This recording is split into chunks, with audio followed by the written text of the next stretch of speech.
Hi, my name is Tim Ayers and I'm an emergency medicine consultant working at the University Hospital of Wales in Cardiff. I'm going to be talking a little bit about leadership, what I thought it meant, and how through a leadership course called the Climb programme, I'm learning more about different styles of leadership and what it means to be a leader. As part of the Climb programme, Mark Prain, who is the founder of the Hillary Institute of Leadership in New Zealand, discusses the importance of stories and how our backgrounds and heritage shape our lives and our view of the world. Well, I was born in Edinburgh. I lived in Uganda for 6 years. I then came back to England, Wales, out to Australia for a few years, and back to Wales. But through all of this, through all the moving around as a child, I found that my love of sport gave me a common language with like-minded people, a resonant note. As I've got older, I've retained this passion, and I've seen the real value of sport across multiple domains. My initial involvement in sports leadership as an adult started when I started to compete in a sport called Crossfit. I gained valuable experience in leading a team. I realised we needed to select appropriate strategies for different events, choose individuals based on their skill sets, and plan for worst-case scenarios. When I completed my emergency medicine training, I started to become more involved in senior leadership positions, and I realised I wanted to learn more about leadership itself.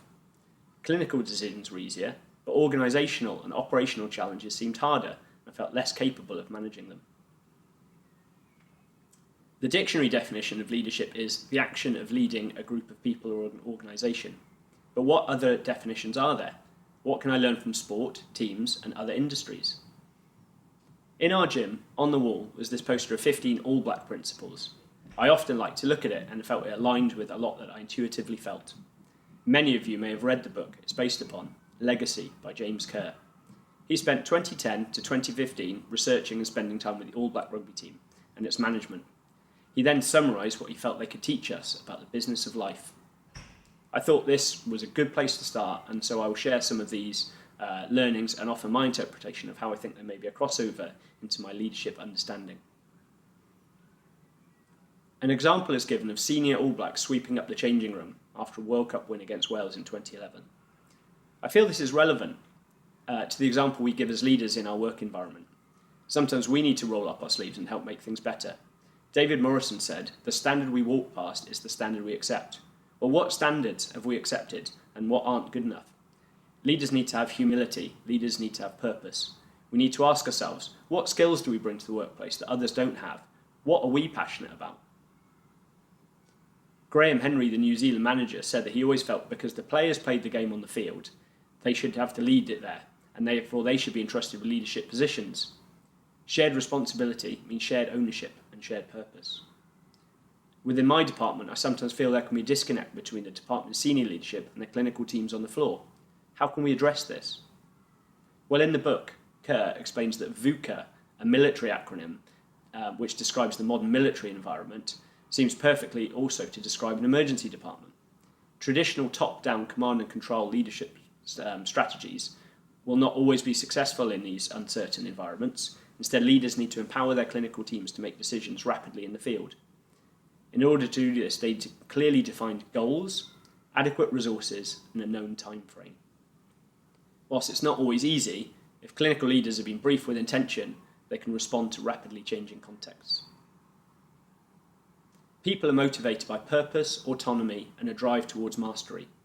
So accomplished leaders create an environment in which their teams can develop these skills, knowledge, and character.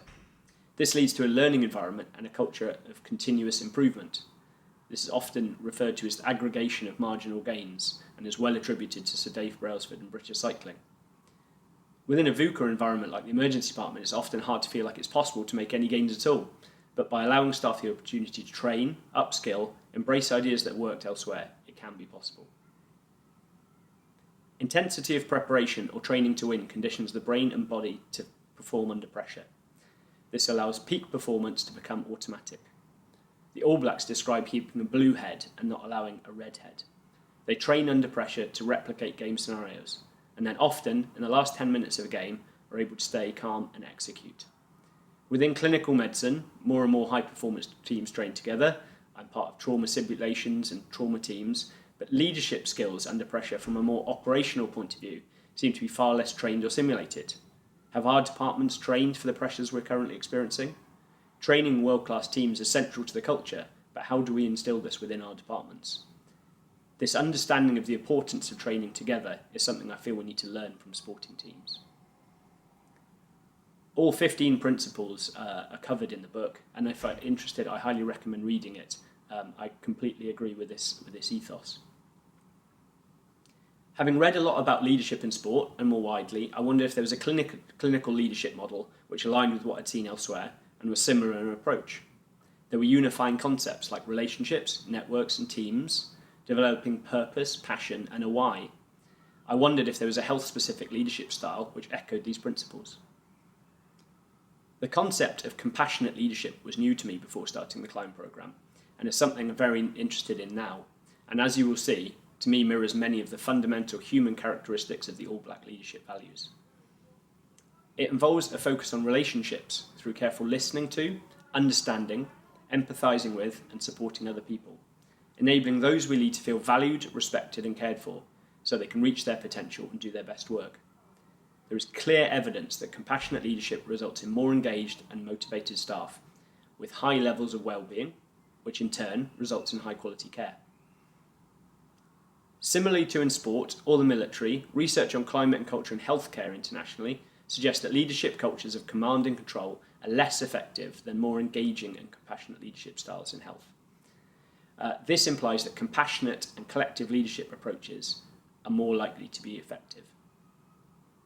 Compassionate leadership embodies both a sensitivity to the challenges colleagues in health and care face and a commitment to help them respond effectively to those challenges and thrive in the process of their work. Virtually all those people who work in health and care services have dedicated a large part of their lives to caring for others. Compassion is important to them, and the extent to which their organisations also mirror and practice that value of compassion will influence the value fit between healthcare and their organisations. The stronger that fit, the alignment of individual and organisational values, the higher the level of staff members' commitment, engagement and satisfaction. Compassion, in an organisational context, can be understood as having 4 components: attending, understanding, empathising and helping.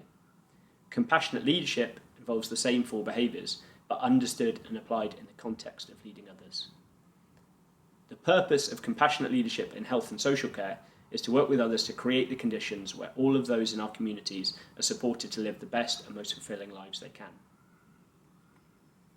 The affective state of leaders influence the general mood of those that they lead, a phenomenon known as mood linkage or emotional contagion. Research shows that a positive leader effect is associated with more positive effect amongst employees, and enhanced team performance and higher rates of pro-social behaviours.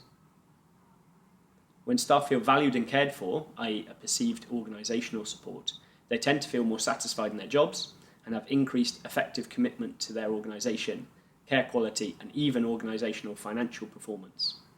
Research in healthcare has shown that a learning and innovation environment are more likely to take place in a culture of compassionate leadership and psychological safety rather than a blame culture. In conclusion, leadership to me is about creating the conditions for everyone to thrive, both professionally and personally.